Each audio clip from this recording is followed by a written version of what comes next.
Comme ça, dans les côtés Moharan, dans la Torah, sur les Tehillim, Rabbeinu dit, regarde, quand tu vas dire des psaumes, sache que les psaumes, si maintenant tu as pas trouvé ta porte, les psaumes, ils vont te montrer où elle se trouve, la porte. Et même avant, pourquoi on commence par le début. Maintenant, si t'as pas envie, t'as même pas envie de chercher ta porte. Alors si tu dis des psaumes, tu vas avoir envie de chercher la porte. Et maintenant, si tu as envie de chercher la porte et tu l'as pas trouvée, avec les psaumes, tu vas trouver la porte. Et si maintenant tu as envie de chercher la porte et tu as trouvé la porte et elle est fermée, les psaumes, ils vont t'ouvrir la porte. Donc ça ouvre tout, si vous voulez. Ça ouvre tout. Parce que ces mots-là de David, les psaumes de David, ils sont déjà allumés. Donc on n'attend pas sur vous pour les allumer. Pardon, on n'attend pas que vous les allumiez. Ils sont allumés déjà. Pourquoi? Avant de commencer le Tehillim, qu'est-ce qu'on dit? On dit voilà, maintenant je vais dire des psaumes comme si c'est David Ameller qui les a dit. Ça veut dire comme si c'est David Ameller qui les a dit. Ça veut dire quoi? Tu dis à quelqu'un, voilà, maintenant je vais t'offrir à manger, et voilà, tu fais comme si tu as mangé. Il dit, attends, mais je n'ai pas mangé. Qu'est-ce que tu me dis? Non, mais c'est comme si tu avais mangé.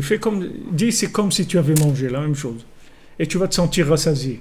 Donc ça veut dire que maintenant, quand on dit les Tehillim, en fait, c'est David Ameller qui dit les Tehillim. Parce que c'est lui qui les a amenés dans le monde, c'est lui qui les a fait descendre. Donc c'est à chaque fois que maintenant on va dire des Tehillim, c'est comme un copyright, que les gens ils payent un copyright.